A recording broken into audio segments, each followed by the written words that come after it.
So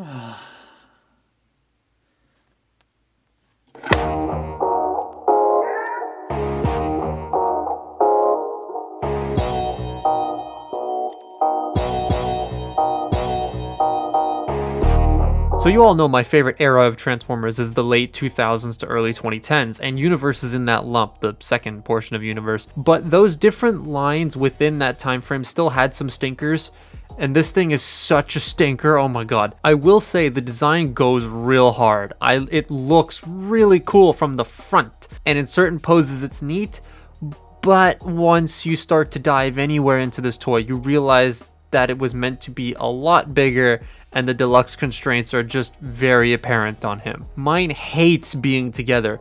I'm just gonna jump straight into the handheld footage because I want to walk you through the issues I have.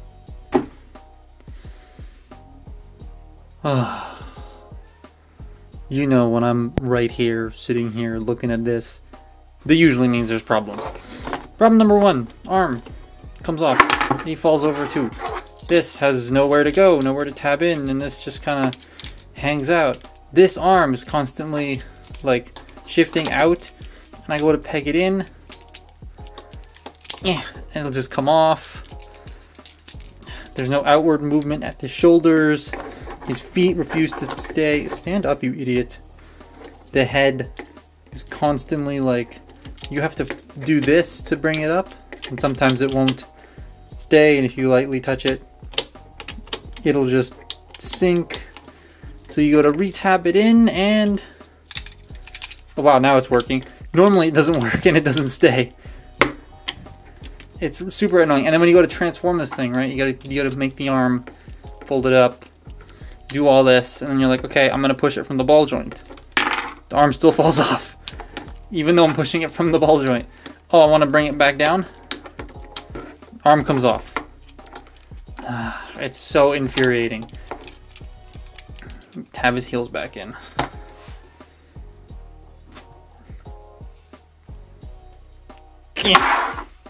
He also doesn't have 5mm ports in the hands, so he can't hold anything.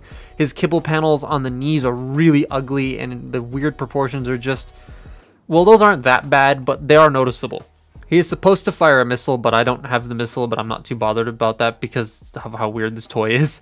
One thing I do like, though, is the size. Deluxe is probably the easiest size to get into, and Galvatron at this scale, in concept, is really cool, and I'd love for like a new Deluxe Galvatron style thing that turns into a tank like this, but one that obviously works. Articulation is not great. Like I said, the right arm doesn't move out at all, and the left arm hates staying on. The legs are pretty posable, but standing is an issue. Coupled with the horrible backpack, it makes for a less than pleasant posing experience.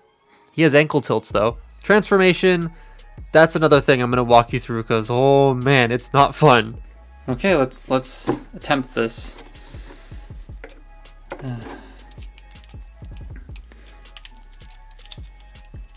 Like the transformation scheme in, I'm just taking that off, in practice is really cool. Not in practice, in like theory is really cool, but in practice it's dookie. Ow. All right, that was just me being stupid. Okay, let's get this whole assembly out.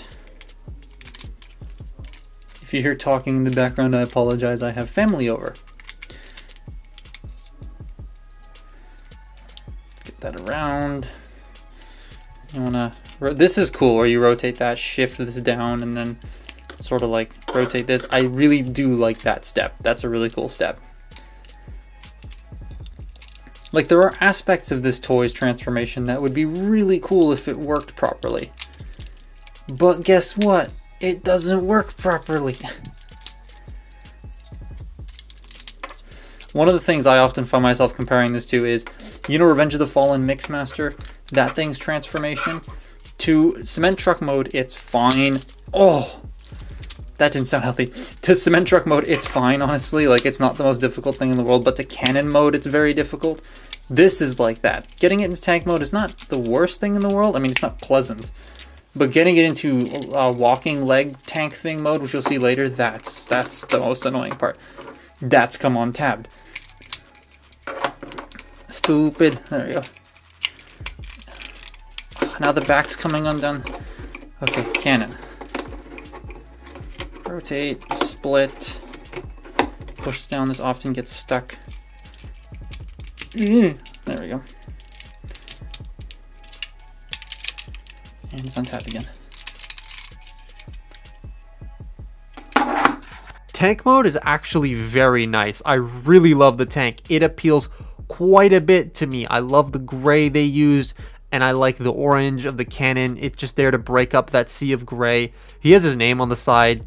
Okay, I don't know why, but it's there. The bits of silver sprinkled throughout are also nice to see. While I love how the robot and tank change color when transforming, I do wish there was a little bit more purple on the tank to give it a bit more life.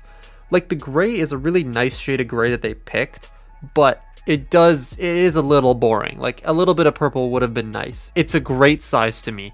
I love when we get deluxe tanks, so this alt mode is a no-brainer for me. I absolutely love it. But that's not all this toy can do. He has like this weird third mode because of leftover gimmicks from the bigger version. Getting him there, while not as involved as the robot conversion, is still a chore. And once he is a walking tank, he looks weird. It's okay, I guess, but mine has a gimp leg and I'm not a fan of how the turret works. I don't like it. I really don't like it. And I don't think a cool tank and an okay looking front profile of the robot makes this worth the pickup. Mine does fall to bits, and I've heard of others, not all, but others doing the same thing, so much that the wiki even states that it falls to bits. It's not fun, and there are loads of better Galvatrons out there, but if you must have it, I say no more than $10 for this thing. That's how much I paid, and that feels worth it. I wouldn't pay more than that.